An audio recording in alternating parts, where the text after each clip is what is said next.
皆さん、ハロー、マサトです。すみこです。今回もカナダの世界遺産カナディアンロッキーからお届けしてまいります。今回の動画は、今からバンフのダウンタウン歩いていこうと思いますが、8月に入ってからの最近の様子っていうのをお届けしていこうと思います。でバンフの歩行者天国は6月に1回動画をアップしていて、それっきり実は紹介してなかったので、定期的な、今の状況なんかを、街の様子なんかをお届けしていこうと、思います。で今私たちがいるのはカスケードガーデンっていう、バンフのダウンタウンの南側にある場所です。歩いて全然10分もあればダウンタウンから歩いてこれます。で周りは、いろんな、花が植えてあったり、ガーデンっていう場所なんで庭園、こういう風な、これ国立公園の、今事務所になってますが、こういう建物があったりですとか、周りにはいろいろ花が植えてあるような場所です。カナディアンロッキー観光のついで、バンフ観光のついでに訪れてみるといい場所だと思います。じゃあそれではこれからダウンタウンの方へ向かっていこうと思います。それではレッツゴー。今日の天気はちょっと曇りやね。で気温が今日は28度ぐらい、まで上がるので、曇ってはいるけど暑いよね。むわってした気温な感じです。確かにむわっとする。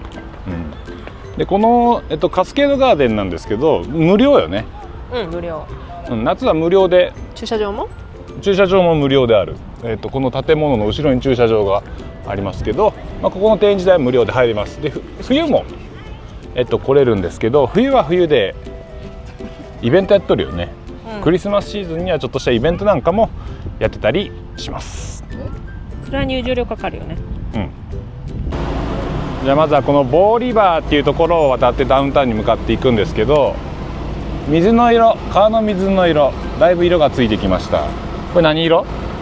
ライトブルー。ライトブルーの色に、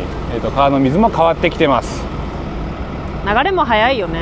これね、よーく見るとこの辺とか人が川に入って何やってんだろう。泳ぐんじゃないんやね。なんか涼んでたりとかするんですけど、結構氷河の溶け水なんでめっちゃ冷たいと思います。入るなら足ぐらいまでにしましょう。でこの奥に見えるのがトンネル山っていう山で、一回動画でも紹介してますが、結構気軽に登れる山だね。でこの右側に見えるこのとんがった山はランドル、マウントランドルか。3000m ぐらいの山で、この今撮っているこの撮影の場所から歩いていけば往復12時間ぐらいで帰ってこれる山、こういう絶景も、カスケードガーデンとダウンタウンの間にはあります。この人寝たよ。さあではダウンタウンに到着しましたが、今この奥のね景色、山とか見てもらうとちょっと今日霞んどるかな。山火事の煙がちょっと来て景色霞んでますが、山火事といえば今ジャスパーの山火事が、気になるとこなんですけど、ジャスパーとこのバンフはもうめちゃくちゃ離れています。なのでこの煙は多分ジャスパーじゃないよね。全然違うところの山火事が来ていて、毎日状況は変わります。2日ぐらい前まではめちゃくちゃ晴れてたけどね。綺麗やったね。昨日とか割と綺麗やったと思う。でこの右側、国旗がいっぱい立ってるところは私たちがめちゃくちゃ行きまくっている、バンフアベニューブリューイングカンパニーっていうブリュワリーです。今の時期はパティオ席なんかも、おすすめのレストランです。今の時期とかいいやろうね。だいたいこの時間帯日が当たって草まぶしいやろうけど、今そうでもないし、この前6月に出した時はまだパティオ席あるけど人全くいなかったと思うんですけど、今はこれ左か見てもいっぱい人いますし、この右側にも奥の方なんかパティオ席が出てかなり賑わってます。マックが一番賑わってる。本当ね。今日は金曜日に撮影をしてるんですけど、毎週週末になってやっぱちょっと増えるよね、人は。週を通して忙しいけど、週末はまたどっと人の数がね、家族っぽいのが多いかな。アイスクリームといえばあれじゃない？さあここが人気のアイスクリーム屋さんカウズっていうとこなんですけど、気温が上がるともう大体これぐらい。今日はこれ行列少ない方よね。つもあっちのとこまであるよね。いつもはこうずらーっと行列が並ぶ、人気のアイスクリーム屋さんです。お店の前通ると甘い匂いがするんですぐ分かると思います。海外っぽいジェラートを食べたい人はね、いいんじゃない、クールダウンに。甘いけど割と。今年の夏は6月ぐらいまでずっと寒くて、7月に入って一瞬暑くなったんですけどまた寒くなって、で8月に入ったらちょっとまた暖かくなって、これからまた寒くなるっていう感じで、結構気候が安定しない夏。そうなんか冬物はなかなか直せんよね。そのジャケットとかがあればいいけど、さあということでバンフの、ど真ん中、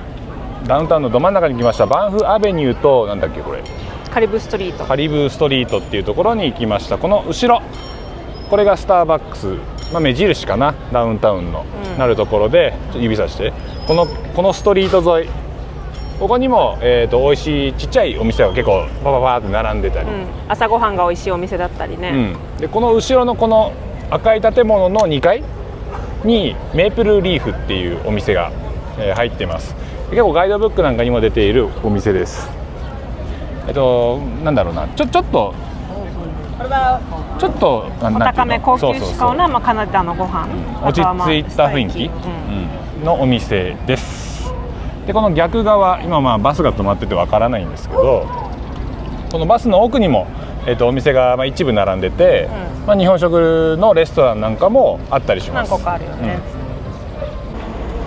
さあではこのダウンタウンの中で一番混むエリアにやってきました。この左側スターバックスがあって、この青いところはウェールズポップコーン屋さん、この子も人気のお店で、この隣にあるこれリーバーテイルスっていう、ジャスパーにもあったよね。そうジャスパーの動画でも紹介してるんですけど、揚げパンのお店、となんかアイスクリーム、スイーツだね。だから食事じゃなくてスイーツのお店です。でその隣にはこのカーボーイのおっちゃんがいるお店はメリッサ、今メリッサってみんな呼んでますけどお店です。ハッピーアワーが結構お得なお店よね。何時だっけ、3時から6時か、平日の3時から6時に来ると結構お得に、飲み物も食事も楽しめます。ここはなんかメープルの飴とかさ、あとなんかチョコレートとか、あと海外っぽいお菓子がいっぱい売ってあるね、このお店。海外っぽいお店、お菓子か買いたいときはここがおすすめだそうです。このグリズリーハウスってところはチーズフォンデュの美味しいお店、なんか有名で人が結構いつもいっぱいよね。夏場は結構予約しとかんと難しいと思う。冬もなんかパティオ席があんまりないから。でバンフのこのストリートにはこういうウォーターサーバーが2箇所ぐらいあるんかな、ボタンを押して全然出ない。このビッグベアってお店は結構バンフの可愛い服とか、バンフって書いてある T シャツとか、冬物から夏物まで割とあって、ほらこのバンフっていうオリジナルのカバンとアルバータっていうカバン、このアルバータグッズのノートとかもいろいろある。結構街があって使いやすいバッグと思うけど、そういうお土産買うならこの、ビッグベアというところが久美子的にはおすすめだそうです。なんかあとこことここ多分隣でつながっとるお土産屋さんなんやけど、なんかステッカーとかマグネットとか、あとなんかポストカードとか買いたいんやったら割とここ種類豊富で値段も割といい感じやった気がする。なんていうところ？知らん。トーテムスーベニアっていうのと、隣にあるのはザ・サンダーバードっていうお土産屋です。でこのど真ん中、ダウンタウンのど真ん中にほぼ唯一と言っていいこのカフェがあるんですけど、エブリンズっていうカフェがあります。ここはどんな？ここはなんかローカルもだし、なんか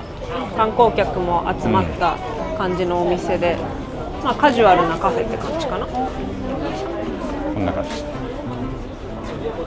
さあでは今バンフで結構おすすめのレストランの前にやってきました。パークディスティリリーっていうレストランです。ちょっと実は撮影しているんですけど、ここの紹介するの、どっちが先かわかんないですけど、とりあえずここもおすすめのレストラン。いつも賑わってるね。いつも賑わってます。後ろにはパティオ席もあります。すごいよね、いつも賑わってる。メインの場所にあるからね、目立つし。でこのパークレストランを過ぎると右側にこの教会っぽい建物が見えてくるんですが、この右側にあるちっちゃい建物がビジターセンターかな、国立公園の、入場チケット買ったり、あとは国立公園のグッズなんかもそんな多くないですけど売ってあったりします。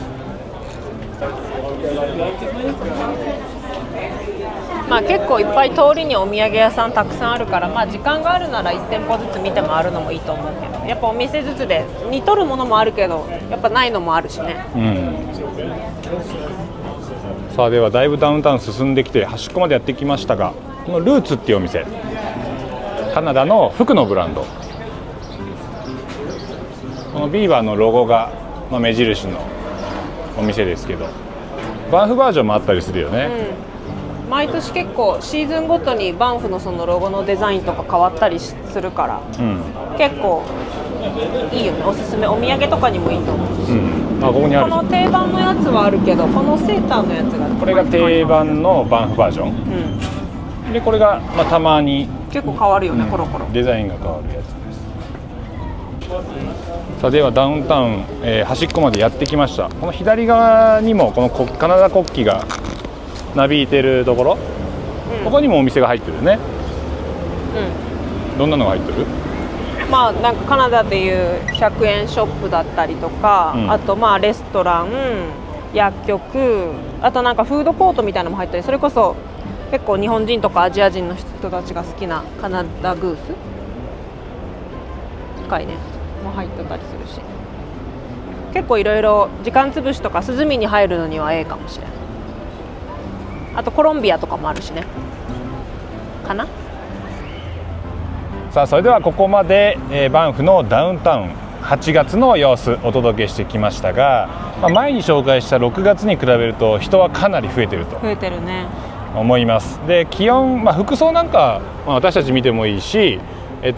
れ動画で映ってる人たちの服装を参考にしていただければと思いますが、晴れればもう半袖半パンで全然 OK です、暑いぐらいやからね。でもやっぱちょっと薄いジャケットみたいな、パーカーみたいなのはいつも持っといた方がいいと思う。夜になる、朝晩は寒いんで、